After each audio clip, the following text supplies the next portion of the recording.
టీవీల ద్వారా అందుకోవడం జరిగింది. మరి నేను పార్టీ నుండి వచ్చినటువంటి లేఖలో ప్రత్యేకంగా 2 అంశాల మీద మాట్లాడదలుచుకున్నాను. నేను అక్రమ కేసులు పెట్టి నా మీద తిహార్ జైల్లో 5.5 నెలల పాటు ఉండి బయటికి వచ్చిన తర్వాత నవంబర్ 23వ తారీఖు 2024 నుండి నేను ప్రజాక్షేత్రంలోకి వచ్చి అనేక కార్యక్రమాలు చేయడం జరిగింది.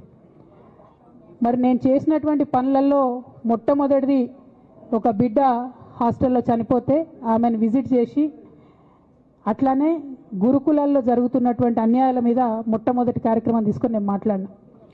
ఆ తర్వాత బీసీలకు జరుగుతున్నటువంటి అన్యాయం, కాంగ్రెస్ పార్టీ మేనిఫెస్టోలో ఇచ్చినటువంటి 42% హామీ కోసము పెద్ద ఎత్తున నేను పనిచేయడం జరిగింది.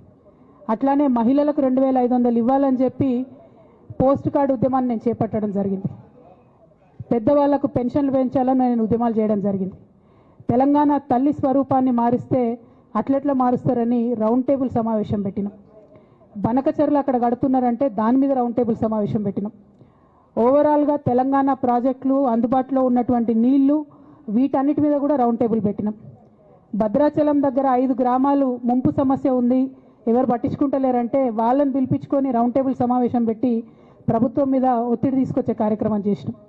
ముఖ్యమంత్రి గారి సొంత జిల్లా మహబూబ్ నగర్లో భూ నిర్వాసితులకు అన్యాయం జరుగుతుందంటే నారాయణపేట నియోజకవర్గం వెళ్ళి వాళ్లకు మద్దతుగా మేము నిలబడి రావడం జరిగింది. అట్లానే 47 నియోజకవర్గాలలో బీఆర్ఎస్ కండువా బాజాప్తా కప్పుకొని, గులాబీ కండువా బాజాప్తా కప్పుకొని ఎక్కడికి పోతే అక్కడ రావుల్ చంద్రశేఖర్ రెడ్డి గారిని రిక్వెస్ట్ చేసి భవన్ నుంచి అక్కడ ఉండేటటువంటి బీఆర్ఎస్ నాయకులకు అఫీషియల్ కమ్యూనికేషన్ చేపించి ప్రతి ఒక్క బీఆర్ఎస్ నాయకులకు, కార్యకర్తలకు మాట్లాడి ఆయా పర్యటనలకు వెళ్ళినప్పుడు అందరినీ కలుపుకొని బాజాప్తా గులాబీ కండువా వేసుకొని 47 నియోజకవర్గాలు నవంబర్ 23, 2024 నుండి ఈ రోజు వరకు నేను పర్యటన చేసి అనేక ప్రజా సమస్యల మీద మాట్లాడడం జరిగింది. మరి ఇవన్నీ పార్టీ వ్యతిరేక కార్యకలాపాలు అన్నది నాకు అర్థం కాలేదు. ఎట్లా వ్యతిరేక కార్యకలాపాలు అవుతాయన్నది కూడా ఒకసారి పార్టీ పెద్దలు పునరాలోచించుకోవాలని చెప్పి నేను రిక్వెస్ట్ చేస్తూ ఉన్నాను. అదేవిధంగా మరి బీసీల కోసం నేను పోరాటం చేస్తుంటే అట్లెట్లా మాట్లాడుతుంది, ఇట్లెట్లా మాట్లాడుతుంది, పార్టీకి వ్యతిరేకంగా మాట్లాడుతుంది. అరే, నేను కాంగ్రెస్ పెద్దల మీద ఒత్తిడి తీసుకొస్తుంటే బీసీలకు 42% అమలు చేయాలంటే ఏది పడితే అది చిల్వల్ పల్వల్గా నా మీద రాపించడం, ప్రచారం చేయడం, చాలా దారుణమైనటువంటి పనులు పార్టీలో ఉన్నటువంటి కొందరు పని కట్టుకొని, కత్తి కట్టుకొని నా మీద చేయడం జరిగింది. అట్లానే నేను ఒక మాట ఏమన్నా, సామాజిక తెలంగాణ సాధన కోసం నేను కట్టుబడి ఉన్నా అన్న. దానిలో తప్పేముంది? అసలు నాకు జన్మనిచ్చినటువంటి నా తండ్రి, ఈ ప్రాణాన్ని భిక్షగా ఇచ్చినటువంటి నా తండ్రి, ఆయన చిటికెన వేలు పట్టుకొని నేను ఓనమాలు నేర్చుకున్న ఉద్యమాలు ఎట్లా చేయాలని, ఆయన చిటికెల వేలు పట్టుకొని ప్రజలంటే ఏంది, ప్రజా సమస్యలు అంటే ఏంది, ఎందుకోసం దాని మీద గలమెత్తాలని చెప్పి నేను నేర్చుకున్నా. ఆ నాయకుడి స్ఫూర్తిగానే నేను సామాజిక తెలంగాణ మాట్లాడినా.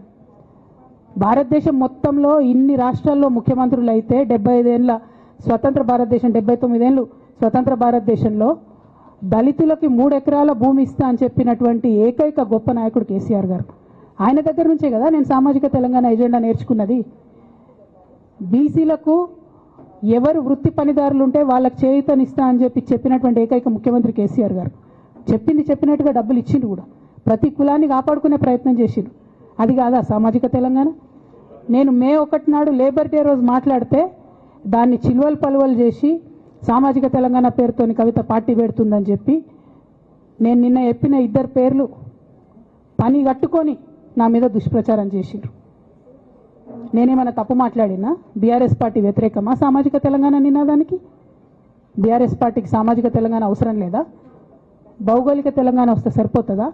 బంగారు తెలంగాణ కావాలని కేసీఆర్ గారు ఇచ్చిన నినాదమే కదా. బంగారు తెలంగాణ అంటే ఏంది? హరీష్ రావు ఇంట్లో బంగారం ఉంటే, సంతోష్ రావు ఇంట్లో బంగారం ఉంటే బంగారు తెలంగాణ అవుతుందా? కాదు కదా. ప్రతి ఒక్క సమాజం బాగుంటేనే బంగారు తెలంగాణ అవుతుంది. నేను అదే కదా మాట్లాడినా. దానికి ఇష్టం వచ్చినట్టు నా మీద స్టోరీ లేపిస్తే నేను భవన్లో పోయి కూర్చొని బాజాప్తా, ఎక్కడో కాదు, బయట ప్రెస్ మీట్ పెట్టలేదు, ఏ ప్రెస్ క్లబ్లో పెట్టలేదు, డైరెక్ట్గా తెలంగాణ భవన్, నా ఆఫీస్ అండి, నా పార్టీ భవన్లో పోయి కూర్చొని నేనేం చెప్పినా, నా మీద కుట్రలు జరుగుతున్నది, నా మీద విషప్రచారం జరుగుతున్నది అని చెప్పిన. నేను రామన్నను బుజ్జగించి గడ్డం పట్టుకొని అడుగుతా ఉన్నా, అన్న నీ చెల్లెని, ఒక మహిళా ఎమ్మెల్సీని మన పార్టీ ఆఫీస్లో కూర్చొని నా మీద కుట్రలు జరుగుతున్నాయని నేనంటే మీరు వర్కింగ్ ప్రెసిడెంట్గా ఉన్నారన్నా, ఫోన్ చేయరా అన్న, నాకు ఏమైంది బేటా, ఎందుకు బాధపడుతున్నావు అని ఫోన్ చేయరా? ఇది ఎప్పుడు జరిగిన ఇన్సిడెంటు? లేక లీక్ కాకముందు, నేను నా కొడుకు గ్రాడ్యుయేషన్కి అమెరికా పోకముందు, అంతకుముందే. మరి మీరు వర్కింగ్ ప్రెసిడెంట్ కదన్నా, నేను పార్టీ ఎమ్మెల్సీని కదా. చెల్లెలు అన్న బంధుత్వాలు పక్కన పెడదాం ఒక్క నిమిషం. ప్రొఫెషనల్ సెటప్లో ఒక పొలిటికల్ పార్టీలో ఒక మహిళా ఎమ్మెల్సీ భవన్లో కూర్చొని నా మీద కుట్రలు జరుగుతున్నాయంటే మీరు మాట్లాడినరా అన్న? 103 రోజులు అయిపోయిందన్న ఇయ్యాలటికి, ఒక్క మాట మాట్లాడినరా?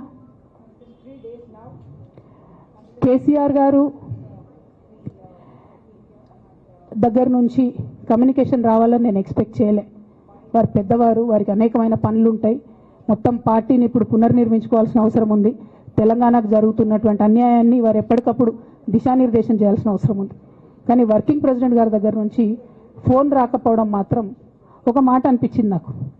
నేను కేసీఆర్ గారి బిడ్డను, నేను కూర్చొని ప్రెస్ మీట్ పెడితేనే రెస్పాన్స్ రాలేదంటే మరి ఇంకో మామూలు మహిళా కార్యకర్తకు బీఆర్ఎస్ పార్టీలో మన అన్యాయం జరిగితే రెస్పాన్స్ వస్తుందా? నాకైతే అనిపించలేదు, వస్తుందేమో నాకు తెలియదు. కానీ నేను ఒక మాటకు నాకు సంతోషం అనిపించింది.